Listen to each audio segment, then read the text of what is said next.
यह वीडियो केवल शैक्षिक उद्देश्य हेतु तैयार किया गया है। इसमें दी गई जानकारी एनसीईआरटी, एससीईआरटी के पाठ्यक्रम और कृषि विज्ञान से संबंधित शैक्षणिक संदर्भों पर आधारित है। किसी विशेष क्षेत्रीय कृषि कार्य हेतु स्थानीय विशेषज्ञ से परामर्श अवश्य लें। नमस्कार, स्वागत है आपका बीकेजी ज्ञान कॉर्नर में। आज हम जानेंगे सिंचाई की विधियां तथा जल निकास की व्यवस्था के बारे में, जो हर किसान और विद्यार्थी के लिए अत्यंत आवश्यक विषय है। सिंचाई का अर्थ है फसलों को आवश्यकतानुसार जल देना ताकि वे स्वस्थ रूप से वृद्धि कर सकें। परंतु सिंचाई की आवश्यकता क्यों होती है? वर्षा पर निर्भरता पर्याप्त नहीं होती। पौधों को वृद्धि के विभिन्न चरणों में जल चाहिए। सूखे क्षेत्रों में जल ही जीवन है। उच्च उत्पादन के लिए नियंत्रित जल आपूर्ति आवश्यक है। इसलिए सही सिंचाई विधि अपनाकर हम बेहतर उत्पादन प्राप्त कर सकते हैं।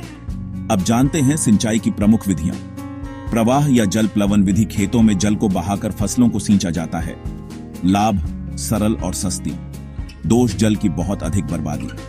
क्यारी विधि, खेत को क्यारियों में बांटा जाता है। लाभ, जल का उचित नियंत्रण। दोष, अधिक श्रम की आवश्यकता। कूंड विधि, जल छोटी छोटी नालियों में प्रवाहित किया जाता है। लाभ, गन्ना और मक्का जैसे पौधों के लिए उपयुक्त। दोष, रेतीली भूमि में कठिनाई। थाला विधि, पौधों के चारों ओर थाली या घेरा बनाकर पानी दिया जाता है। लाभ, फलदार वृक्षों के लिए अच्छा। दोष, श्रमसाध्य। बरहा विधि, ढलानों पर बांध बनाकर जल को रोका जाता है। लाभ, क्षरण से बचाव। दोष, निर्माण कठिन। छिड़काव विधि, पाइप और नोजल से पानी वर्षा की तरह डाला जाता है। लाभ, जल की बचत, हर फसल हेतु उपयुक्त। दोष, खर्चीली। ड्रिप विधि, पौधों की जड़ों में टपक टपक कर पानी पहुंचता है। लाभ, जल की अत्यधिक बचत। दोष, उच्च लागत। अब जानते हैं जल निकास व्यवस्था के बारे में। जल निकास का अर्थ है अतिरिक्त जल को खेत से बाहर निकालने की प्रक्रिया को जल निकास कहते हैं। जल जमाव से हानियां, जड़ों को ऑक्सीजन नहीं मिलती, पौधों में सड़न होती है, उत्पादन घटता है।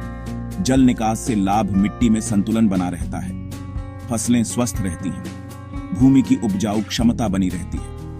अब जानते हैं जल निकास के प्रकार और उनकी विधियां। सतही, खुली नालियां, खेत की सतह पर जल को बहाने के लिए। लाभ, निर्माण सरल। दोष, मिट्टी क्षरण और अधिक स्थान घेरती है। भूमिगत बंद, नालियां, जल को पाइप या टाइल से नीचे से निकाला जाता है। लाभ, सतह पर अवरोध नहीं। दोष, लागत अधिक। भूमिगत जल निकास के प्रमुख प्रकार। पोल जल निकास, नाली लकड़ी के खंभों का उपयोग, सस्ते पर टिकाऊ नहीं।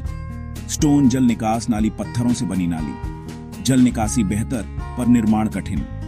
टाइल